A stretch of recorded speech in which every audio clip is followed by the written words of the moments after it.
وسط مؤازرة من أفراد الوايت نايتس، غادرت بعثة نادي الزمالك القاهرة مساء أمس في طريقها إلى أثيوبيا استعدادا لملاقاة سان جورج في إياب دور ال16 لبطولة دوري أبطال أفريقيا.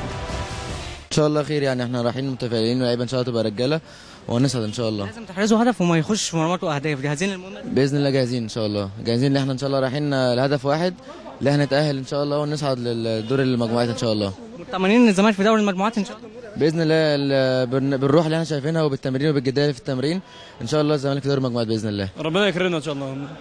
ان شاء الله متاهل لدوري احنا واثقين في ربنا، اي حد هيلعب ان شاء الله هيحقق نتيجه كويسه ونفرح جمهور نادي الزمالك ان شاء الله، واحنا مسافرين ان شاء الله عارفين احنا عاوزين نعمل الماتش يعني. مهمه الدفاع على السرطان ان ما يخشش في مرماته اي هدف. لا ان شاء الله نقدر باذن الله نحافظ على المرمى ان شاء الله، واحنا وعبد واحد وفتح الله واحمد مجدي وكله ان شاء الله باذن الله. فين اهميه المباراه؟ طبعا كلنا طبعا عارفين اهميه المباراه ان شاء الله، ونحقق نتيجه كويسه نفرح بقى الجمهور ان شاء الله اللي جاي يساندنا النهارده. ربنا يكرمنا يا رب، اللعيبه كلها ماشيين مركزين وربنا يكرمنا يا رب الماتش ده باذن الله، ربنا نرجع منتصرين.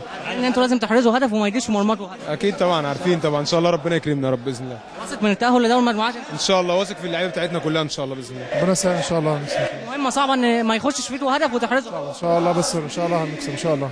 ان شاء الله متاهل لدور المجموعات ان شاء الله، ربنا يسهل ان شاء الله، واكيد احنا صعدنا الماتش بس ان شاء الله هنكسب ان شاء الله. ربنا يسهل، احنا مركزين جدا باذن الله نرجع منصورين ونرجع صاعدين، فان شاء الله ربنا يكرم ان شاء الله وما نكسبش الناس اللي جت النهارده عشان تساندنا، وان شاء الله نرجع صاعدين باذن الله. الجماهير هتسافر معاكم من مصر لغايه اثيوبيا، مدركين صعوبه المهمه؟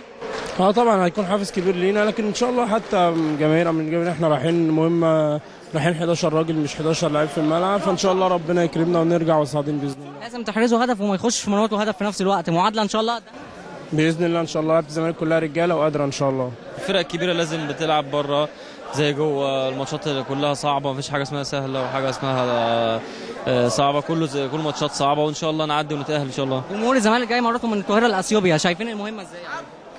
ان شاء الله باذن الله هنفرحهم وهنرجع ان شاء الله منتصرين، يرجعوا معانا واحنا منتصرين ان شاء الله. مهمه صعبه وماتش صعب وان شاء الله نعديه ان شاء الله. محتاجين تحرزوا هدف وفي نفس الوقت ما يخش في مرماته هدف، جاهزين للمهمه دي؟ ايا كان بقى، اهم حاجه ان احنا نعدي ان شاء الله، سواء يعني جبنا اهداف اي نتيجه، المهم تكون في صالحنا ونقدر ان احنا نصعد ان شاء الله. جماهير الزمالك جايه وراكم من القاهره لاثيوبيا، عايز تقول لهم ايه؟